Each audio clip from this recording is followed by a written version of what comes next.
सिंध के chief minister Murad Ali Shah ने press conference में एक मजे का खेज बात की है। मजे का खेज इसीलिए मैं बात समझता हूं कि उन्होंने बड़ी मजाक की हमारे साथ, सिंध में रहने वाले अफराद के साथ। मुराद अली शाह ने पहले भी 4 मरतबा मजाक कर चुका है, लेकिन आज उन्होंने मजाक की हद कर दी। और मैं मुराद अली शाह को आईना भी जरूर दिखाऊंगा कि उन्होंने क्या कहा और फिर आगे चलकर क्या हुआ।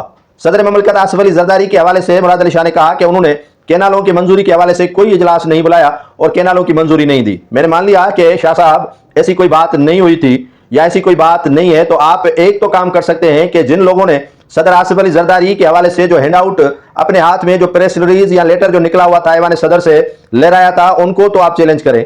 उनके खिलाफ तो आप पीका एक्ट के जरिए FIR दर्ज करने के लिए अदालतों का रुख करें या थानों का रुख करें। उनमें सर फहरिस्त है हुर जमात के रूहानी पेशवा पीर साहब पागारो। पीर साहब पागारो जब रूहानी दौरे पर गए थे और सिंध का दौरा उन्होंने किया था, तो वो उन्होंने 6 कैनालों के एवज सिंध गवर्नमेंट और पीपल्स पार्टी को सदारत, सेनेट चेयरमैन, डिप्टी स्पीकर कौमी असेंबली, गवर्नर और 2 सूबों की हुकूमत दी है।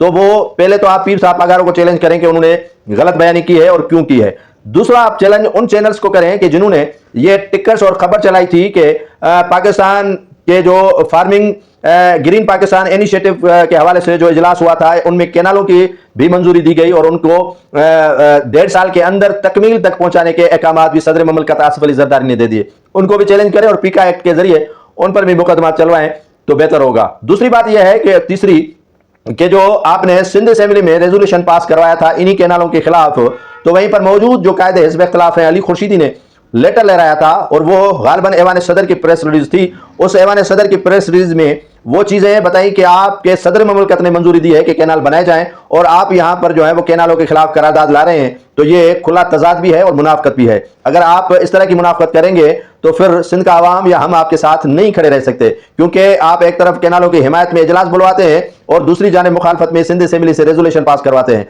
तो ये दोहरा मयार नहीं चलेगा। तो अली खुर्शीदी को भी चैलेंज करें और कि उन्होंने गलत जो है वो लेटर दिखाया है ऐवान के अंदर और गलत प्रेस रिलीज जारी हुई है ऐवान सदर से।